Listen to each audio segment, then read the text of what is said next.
Shalom Ubracha, nous nous retrouvons avec la dernière Mishnah du Pérec, la 10e Mishnah, et nous allons ainsi finir aujourd'hui le 6e Pérec.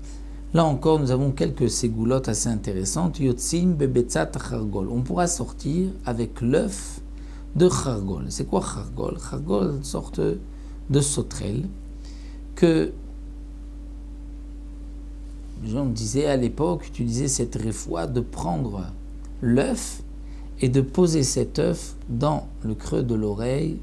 Et si quelqu'un avait mal à l'oreille, peut-être que c'était une manière de soigner les otites à l'époque, ceci le calmait. Donc on peut sortir avec l'œuf de chargol, de cette sauterelle pendant Shabbat. Et de même, ou béchen, choual, avec la dent d'un choual, d'un renard.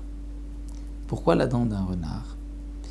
Le Barthénora explique que celui qui n'arrivait pas à se réveiller, le Barthénora explique pour celui qui ne pouvait pas dormir, on lui suspendait une dent de renard vivant et ainsi il arrivait à se réveiller. Celui qui n'arrivait pas à s'endormir, donc pour qu'il puisse dormir, on lui mettait une dent de renard mort.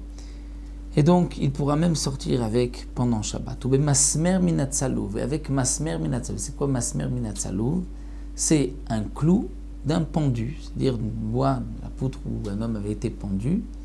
On utilisait ce masmer, on prenait ce clou et ainsi on l'utilisait mishum refou, on le mettait sur une plaie et ainsi on guérissait d'ivre ramir, son pot de ramir. Donc on pourra sortir avec pendant Shabbat. Les Chachamim ne sont pas d'accord.